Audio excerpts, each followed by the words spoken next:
ज्या दिवशी महाराष्ट्र विधानसभा निवडणुकीचे वेळापत्रक जाहीर झालं, अगदी त्या दिवसापासून राज ठाकरे यावेळेसच्या विधानसभा निवडणुकीसाठी तयार होते.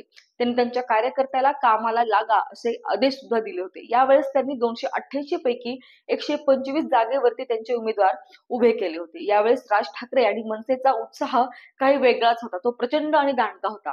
त्यांनी यावेळेस अनेक रॅलीज, सभा, दौरे, मुलाखती असं सर्व काही केलं. ज्या ज्या पद्धतीनं जनतेपर्यंत पोहोचता येईल ते सर्व राज ठाकरेंनी या विधानसभा निवडणुकीसाठी केलं होतं. शिवाय अमित ठाकरे यांची सुद्धा ही पहिलीच निवडणूक होती. त्यामुळं अमित ठाकरे हे नक्की निवडून येतील असा विश्वास लोकांना होता. शिवाय यावेळेसचा मनसेचा उत्साह बघता कमीत कमी 7 ते 8 उमेदवार तरी मनसेचे यावेळेस निवडून येतील असंच सर्वांना वाटलं होतं. परंतु निकाल लागला आणि सर्व काही स्तब्ध झालं. कारण या निवडणुकांमध्ये सुद्धा मनसेला एकही जागा जिंकता आली नाही. मागच्या विधानसभेमध्ये त्यांचा एक आमदार निवडून आला होता, परंतु त्यांचाही म्हणजे राजू पाटील यांचा सुद्धा यावेळेसच्या निवडणुकीमध्ये शिंदे गटाच्या राजेश मोरे यांनी पराभव केला. जे अमित ठाकरे निवडून येतील असं वाटलं होतं, ते अमित ठाकरे सुद्धा यावेळेस पराभूत झाले. या निकालानंतर राज ठाकरे यांनी ट्विट केलं आणि त्या ट्विटमध्ये होतं, अविश्वसनीय, तुर्तास एवढेच. इतकंच राज ठाकरेंनी त्यावेळेस ट्विट केलं होतं. पण या निकालानंतर मनसेचं राजकीय भविष्य पुढे काय असणार आहे, त्यांची प्रादेशिक पक्ष म्हणून असलेली मान्यता रद्द होईल का, असे अनेक प्रश्न पडू लागले. मनसेची प्रादेशिक पक्षाची असलेली मान्यता रद्द होईल का हे जाणण्यापूर्वी आपण प्रथम मनसेनी आतापर्यंत कोणकोणत्या निवडणुका लढवल्या आहेत ते थोडक्यात पाहूया. मनसे या पक्षाची स्थापना केल्यापासून आतापर्यंत 4 विधानसभा निवडणुका त्यांनी लढवलेल्या आहेत. 2024 ची ही विधानसभा निवडणूक त्यांची 4थी निवडणूक होती. 2009 ही मनसेची पहिली विधानसभा निवडणूक. या निवडणुकीमध्ये मनसेनी 143 उमेदवार उभे केले होते. या 143 उमेदवारांपैकी त्यावेळेस मनसेनी पहिल्याच फटक्यामध्ये 13 आमदार त्यांचे निवडून आले होते. म्हणजेच 130 जागांवरती मनसेला पराभवाचा सामना करावा लागला होता. परंतु त्यांची ही पहिली विधानसभा निवडणूक होती. तरी देखील 13 आमदार त्यांचे निवडून आले होते. बाकीचे जे 130 पराभव झाले होते तेथे देखील त्यांच्या मताची टक्केवारी ही चांगली होती. त्यानंतर मनसेनी 2014 ची त्यांची दुसरी विधानसभा निवडणूक लढवली. यावेळेस त्यांनी 219 जागांवरती त्यांचे उमेदवार दिले होते आणि या निवडणुकीत मात्र त्यांचा फक्त एकच आमदार निवडून आला. जो 2019 मध्ये त्यांचे 13 उमेदवार निवडून आले होते, यावेळेस मात्र 2014 मध्ये मनसेचा 219 पैकी फक्त एकच उमेदवार निवडून आला होता. त्यानंतर 2019 मध्ये मनसेने त्यांची तिसरी विधानसभा निवडणूक लढवली आणि या निवडणुकीमध्ये त्यांनी 101 जागावरती त्यांचे उमेदवार उभे केले. परंतु याही वेळेस मनसेचा फक्त एकच उमेदवार निवडून आला आणि बाकीच्या 100 जागांवरती त्यांना पराभवाचा सामना करावा लागला होता.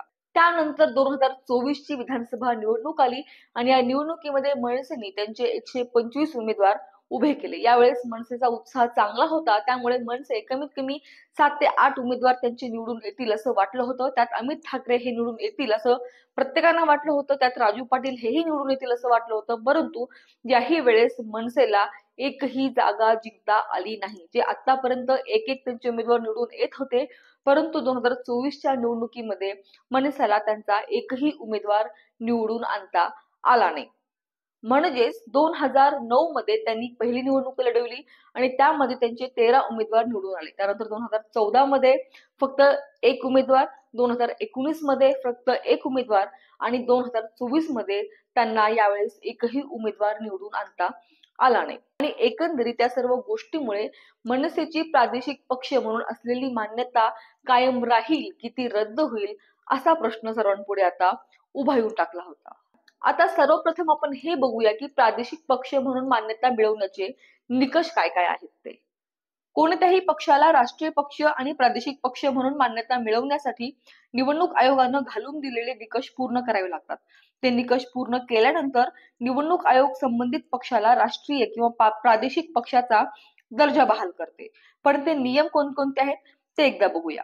विधानसभा निवडणुकीत पक्षाला वैध मतांपैकी कमीत कमी 6% मतं आणि एकूण जागांपैकी कमीत कमी 2 जागा जिंकणं गरजेचं असतं. म्हणजे त्यांचे 2 उमेदवार तरी निवडून आले पाहिजेत. त्यानंतर लोकसभा निवडणुकीत पक्षाला वैध मतापैकी कमीत कमी 6% मतं मिळायला हवी. विधानसभा निवडणुकीत संबंधित पक्षाला एकूण मतापैकी कमीत कमी 3% मतं मिळाले असतील तर त्या पक्षाचे 3 आमदार निवडून यायला पाहिजेत. प्रादेशिक पक्षाची मान्यता टिकवून ठेवण्यासाठी वरील नियमांचे पालन करणं गरजेचे असतात. ते निकष पूर्ण व्हायला पाहिजेत आणि जर ते निकष पूर्ण होत नसतील तर पक्षाची प्रादेशिक पक्ष म्हणून मान्यता रद्द होते. मग प्रश्न राहतो की मनसेची प्रादेशिक पक्ष म्हणून असलेली मान्यता रद्द होईल का?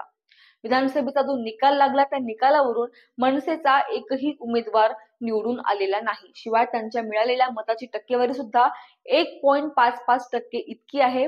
तसं निवडणूक आयोगानं त्यांच्या वेबसाईटवरती ही टक्केवारी जाहीर केलेली आहे. म्हणजे एकंदरीतच मनसे निवडणूक आयोगानं प्रादेशिक पक्षासाठी जे काही निकष दिलेले आहेत ते निकष पूर्ण करत नाही. त्यामुळं मनसेची प्रादेशिक पक्ष म्हणून असलेली मान्यता ही रद्द होऊ शकते. याआधी 2009 मध्ये मनसेचे 13 उमेदवार निवडून आले होते. शिवाय त्यांच्या मताची टक्केवारी सुद्धा जास्त होती. 2014 मध्ये त्यांचा एक उमेदवार निवडून आला होता. 2019 मध्ये पण त्यांचा एक उमेदवार निवडून आला होता. मताची टक्केवारी बऱ्यापैकी चांगली होती. परंतु 2024 मध्ये त्यांचा एकही उमेदवार निवडून आला नाही. शिवाय मताची टक्केवारी सुद्धा कमी आहे. त्यामुळं प्रादेशिक पक्ष म्हणून असलेली मनसेची मान्यता रद्द होऊ शकते आणि त्यांचं इंजिन हे चिन्ह सुद्धा जाऊ शकतं. पण निवडणूक आयोगानं काढलेल्या एका परिपत्रकानुसार ज्या पक्षाची प्रादेशिक मान्यता रद्द झाली आहे त्या पक्षाचं चिन्ह हे लगेच जात नाही. कारण त्या पक्षाला ते पक्ष चिन्ह वापरून त्यांचा दर्जा परत मिळवण्याची संधी मिळू शकते. तशी विनंती निवडणूक आयोगाला करण्याची सुविधा निवडणूक आयोगानं पक्षाला दिलेली आहे. त्यामुळं जर मनसेंनी तशी विनंती निवडणूक आयोगाला केली की आमचं पक्षाचं चिन्ह लगेच घेऊ नका, कारण येणाऱ्या निवडणुकांमध्ये जर मनसेंनी त्यांचा दर्जा परत सुधारला तर त्यांचं पक्षचिन्ह राहू शकतं आणि त्यांचं प्रादेशिक पक्षाची मान्यता सुद्धा त्यांना परत मिळू शकते. पण तुर्तास एकंदरीत सर्व निकाल पाहता सध्या तरी प्रादेशिक पक्ष म्हणून मनसेची मान्यताही रद्द होऊ शकते. एकंदरीत या व्हिडिओमध्ये आपण मनसेचा एकंदरीत 2009 ते 2024 पर्यंतचा निकाल कसा होता आणि प्रादेशिक पक्ष म्हणून जर एखाद्या पक्षाला त्यांची मान्यता हवी असेल तर त्यासाठी त्यांना कोणकोणते निकष पूर्ण करावे लागतात या संबंधी या व्हिडिओमध्ये आपण जाणलेलं आहे. आजच्या व्हिडिओमध्ये आपण इथेच थांबूया. भेटूया पुढच्या व्हिडिओमध्ये. तोपर्यंत व्हिडिओला लाईक करा, शेअर करा आणि सबस्क्राईब करायला मात्र विसरू नका. धन्यवाद.